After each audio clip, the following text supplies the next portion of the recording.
हमारे अखिल भारतीय कांग्रेस कमेटी के अध्यक्ष परम आदरणीय मल्लिकार्जुन खड़गे साहब, हमारी एआईसीसी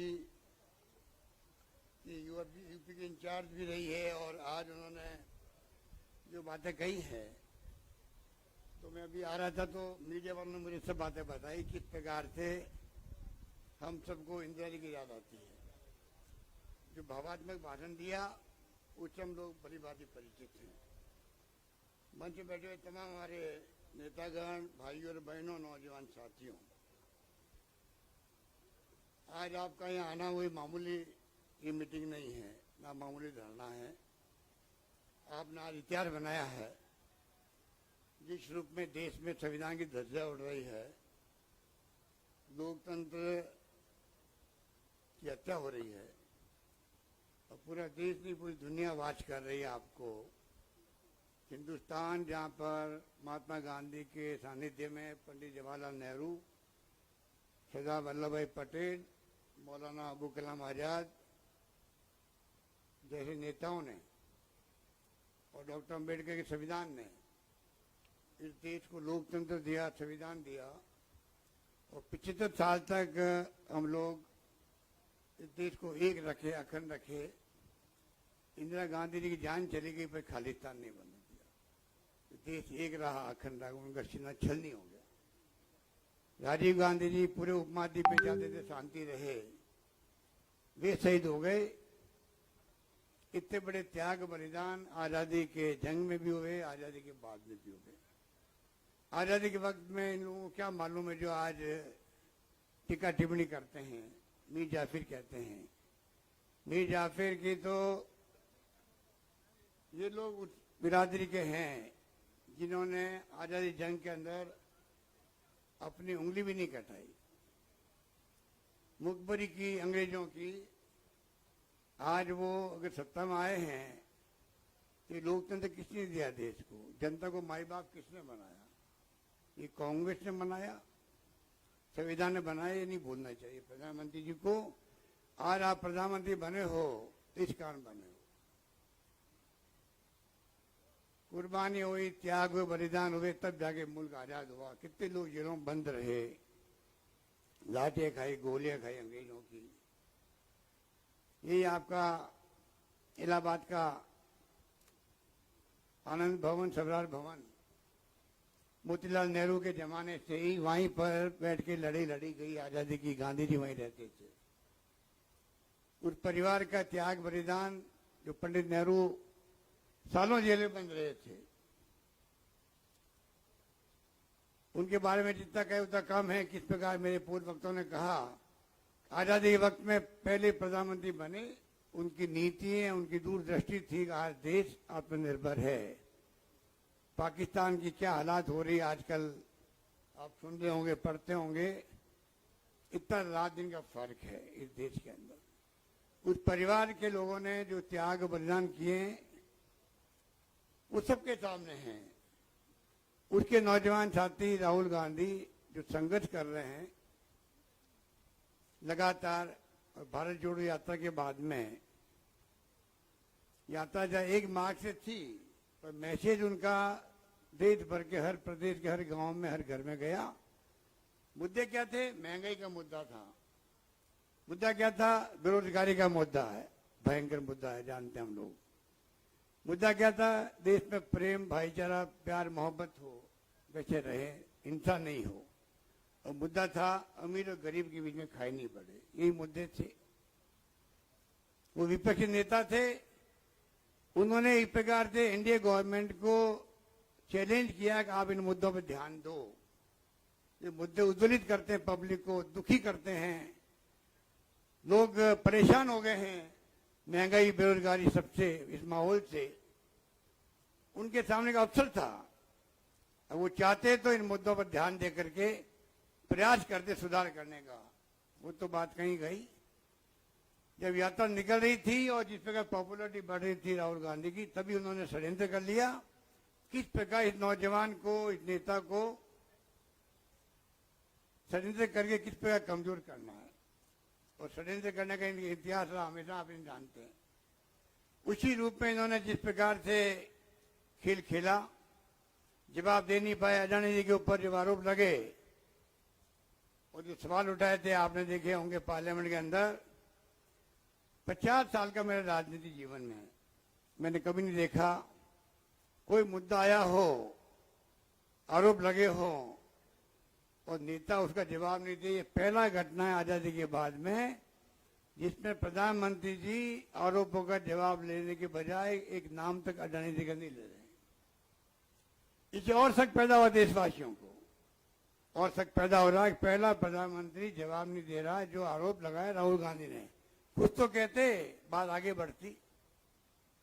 ये पहला किस्सा जहां पर मौन धारण किए हुए प्रधानमंत्री जी, आप समझ सकते हो, और राहुल गांधी जी पर आरोप लगाए। लंदन में आप क्या बोल के आ गए? अभी प्रमोद महाजन कह रहे, प्रमोद तिवारी जी कह रहे थे किस प्रकार से आपने कोरिया में, जर्मनी में क्या क्या बोले देश के बारे में।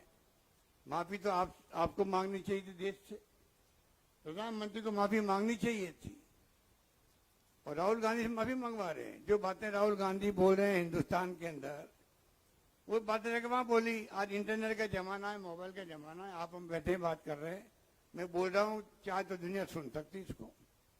नई बात क्या बोली उन्होंने, पर जिस प्रकार से माहौल बनाने का प्रयास किया गया, और फिर आप देखिए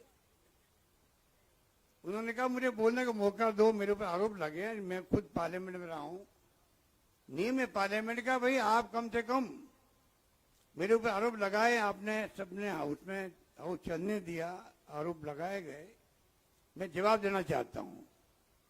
स्पीकर ने परवाह नहीं करी, वो क्या परवाह करेंगे। मोदी जी के सामने चाहे स्पीकर साहब हो, चाहे वो उपराष्ट्रपति हो, चाहे वो कोई नेता हो, जो और बना रखा है प्रधानमंत्री मोदी जी ने, उनके सामने जाके कोई बात सही कहता ही नहीं है। हिम्मत ही नहीं कहने की, साथ नहीं जुटा पा रहे मेंबर पार्लियामेंट हो या केंद्रीय मंत्री हो। इन हालातों में ये देश चल रहा है। संविधान की धज्जियां उड़ रही देश में। मैं आपको बार बार कह रहा हूं, देश किस दिशा में जा रहा है, किस दिशा में जाएगा किसी को नहीं मालूम है। एक अवसर आपके सामने आया है ये, जिसके लिए हम बैठे हुए हैं। आज राहुल गांधी इस देश के लोगों की आवाज बन के आगे आए हैं।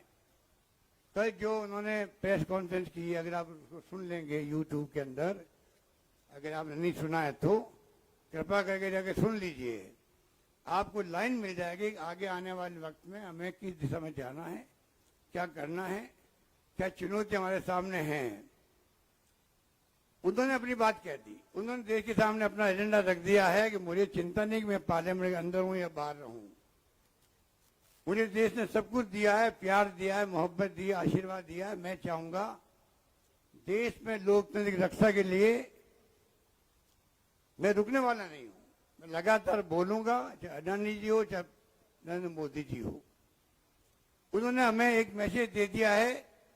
अब हमारी ड्यूटी बनती है किस प्रकार से हम लोग ड्यूटी को निभाएं, पब्लिक बीच में जाएं। और मुझे खुशी है खड़गे साहब ने और वेणुगोपाल जी जो प्रोग्राम दिए हैं, प्रियंका जी ने, आज पूरे देश के अंदर राज्यों में जगह जगह पर धरने चल रहे हैं, लोगों में उत्साह है, कार्यकर्ताओं में जोश भर दिया राहुल जी ने कल बोल करके। अब हमारी ड्यूटी बनती है किस प्रकार से हम उनकी भावनाओं को देखते हुए आगे बढ़ाएं, और राहुल गांधी की भावना को बढ़ाएंगे तो देश बच पाएगा। राहुल गांधी ने एक मौका दे दिया है देश को भी, देशवासियों को भी, कांग्रेस जनों को भी। यही वक्त है जब आप जिस रूप में फैसले हुए हैं, कोर्ट के डिसीजन हुए हैं, निष्कासित किए गए अविलंब 24 घंटे में, एक अवसर दिया है कि हम किस प्रकार देशवासी जो खुद परेशान हैं, दुखी हैं, मैंने कहा उनकी आवाज बन के राहुल जी निकले हैं। हमारी जिम्मेदारी बनती है कि हम देशवासियों को एहसास करवा दें, हम सब आपकी भावनाओं को समझते हैं।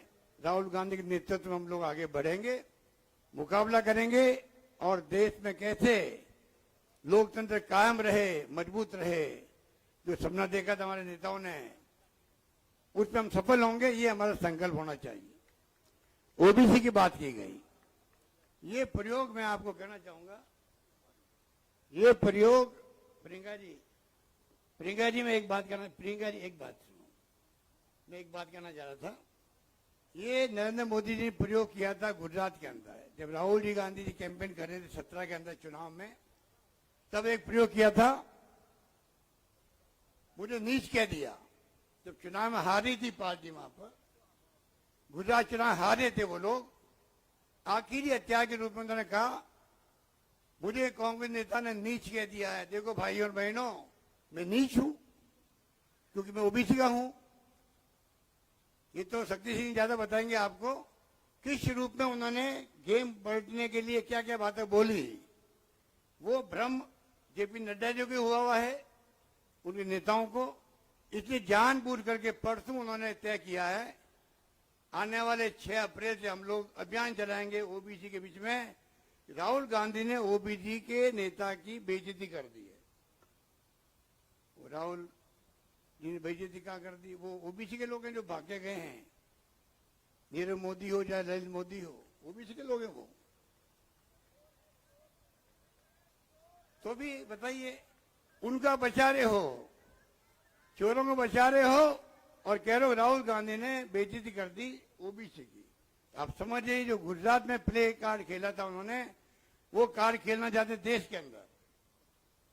कांग्रेस ने जो ओबीसी के लोगों को दिया है, एससी एसटी को दिया है, कोई सोच सकता है? आजादी के वक्त से ही राजीव गांधी प्राइम मिनिस्टर बने, आपको मालूम है? प्राइम मिनिस्टर बनते ही पहली बार उन्होंने पार्टी किसको दी? आदिवासियों को दी।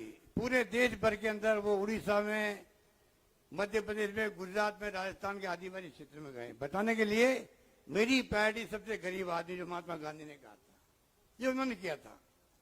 जानबूझ करके आप ओबीसी को गुमराह करने के लिए आप अभियान चलाना चाहते हो। आरएसएस जानते हो किस प्रकार काम करता है, आपको सचेत रहना पड़ेगा। इसलिए मैं कह रहा हूं आपको, मैं ओबीसी का नहीं हूं क्या? मैं तीसरी बार मुख्यमंत्री बनाया गया, सोनिया गांधी जी, राहुल गांधी जी, प्रियंका जी बैठी है, 3 बार मैं मुख्यमंत्री हूं, ओबीसी का हूं मैं। और आपको जानकारी होगी या जानकारी होगी, खुशी होगी, मेरी कम्युनिटी का पूरी असेंबली में एक ही मेंबर है, एक ही सदस्य है। असेंबली में मेरी कम्युनिटी सैनी माली कहलाते हैं, उनका एक ही मेंबर है और वो मैं खुद ही हूं।